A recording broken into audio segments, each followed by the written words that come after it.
Hey everyone, welcome to another installment of Harry Potter Theory.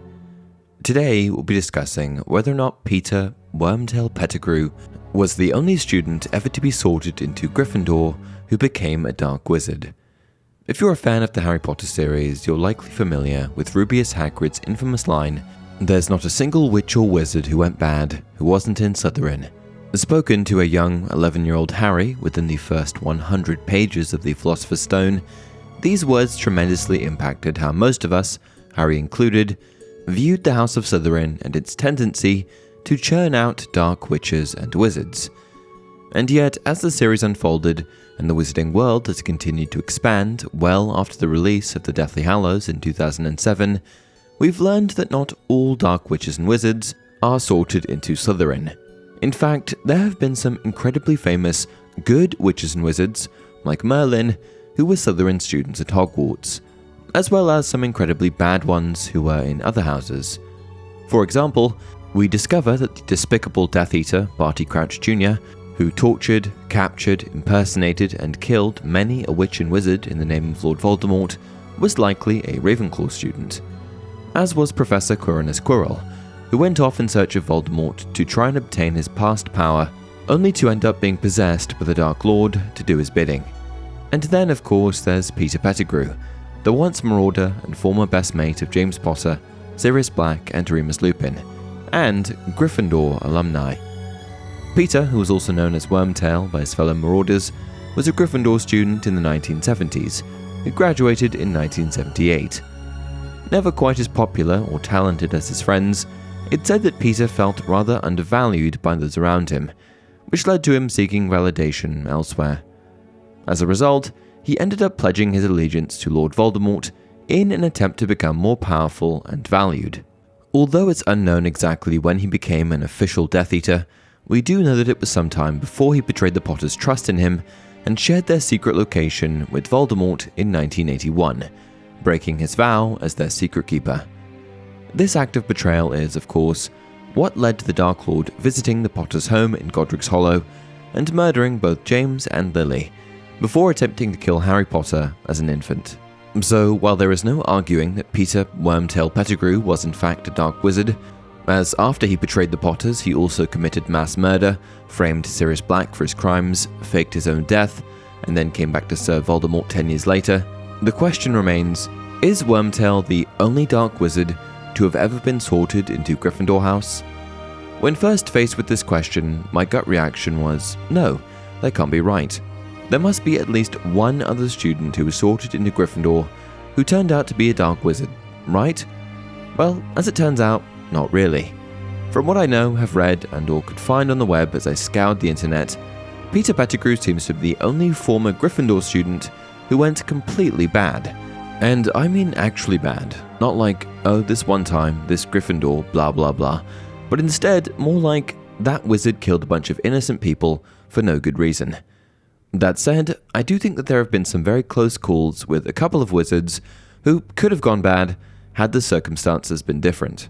The most notable example, to me at least, is Professor Albus Dumbledore.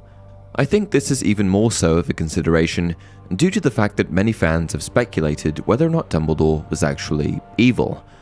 While I don't personally believe this to be true, I mean, the man was certainly flawed, which is why I've brought him up to begin with, but the idea that he was secretly more evil than Lord Voldemort is just bananas. In any case, while I don't believe that Dumbledore was evil, I do think that he could have become a dark wizard had certain events not taken place when he was a young man. For starters, Dumbledore graduated from Hogwarts believing himself to be a gift to the wizarding world, a wizard capable of creating change and, as it turns out, dominating magical society and subjugating muggles. Yikes. I'm of course referring to Albus's relationship with and plans to take over the world alongside the dark wizard Gellert Grindelwald, with whom Dumbledore had an intense connection in his youth, all of which he described to Harry with the following explanation. I was gifted. I was brilliant. I wanted to escape. I wanted to shine. I wanted glory. Do not misunderstand me, he said, and pain crossed the face so that he looked ancient again.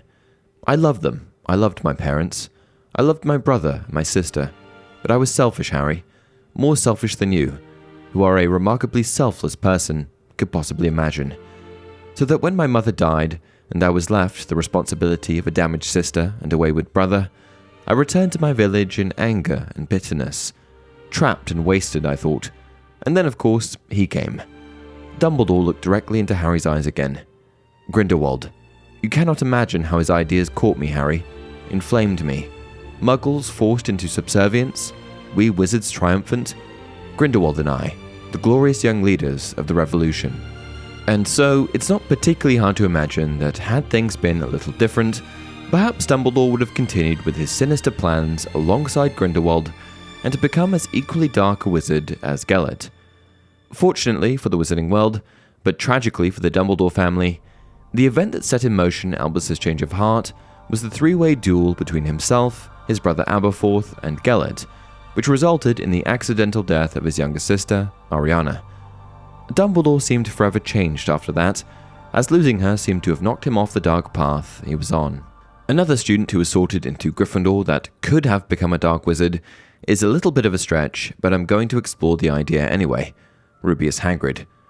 Rubeus Hagrid is the well-intentioned, yet somewhat neglectful half-giant, half-wizard who first introduced Harry to the notion that he was a wizard.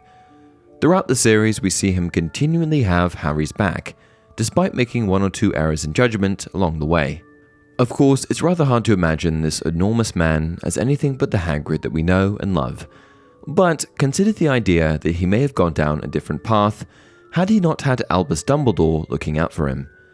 As a half-giant, he likely faced prejudice throughout his time as a student at Hogwarts, which wasn't helped by his interest in dangerous magical creatures. Sadly, it was his interest in those same creatures which got him expelled from school during his third year, as he was framed by Tom Riddle, the future Lord Voldemort, for reopening the Chamber of Secrets.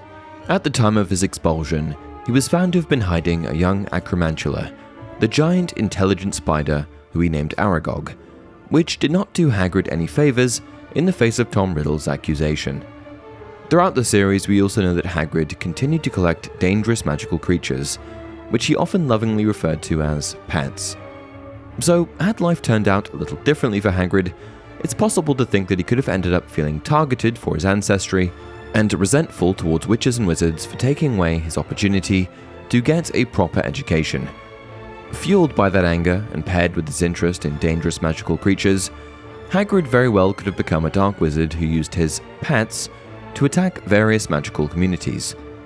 Fortunately, Albus Dumbledore saw through Tom Riddle's allegations and understood that Hagrid was not capable of the crimes he was accused of, eventually giving him the position of gamekeeper at Hogwarts and allowing him to live on school property. It's evident throughout the series how much Hagrid admires and respects Dumbledore, clearly feeling grateful for his support. The perfect example of this is when Hagrid first came to get Harry from the Dursleys in 1991. He'll be with youngsters of his own sort for a change, and he'll be under the greatest headmaster Hogwarts ever had, Albus I am not paying for some crackpot old fool to teach him magic tricks, yelled Uncle Vernon. But he'd finally gone too far.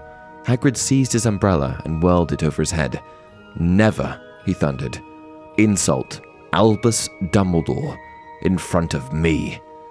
And with that, we've come to the end of today's video. What did you think? Did I miss anything? Please share your thoughts in the comments below, and as always, if you enjoyed this video, don't forget to like it and subscribe to the channel. Until next time, remember, it does not do to dwell on dreams and to forget to live.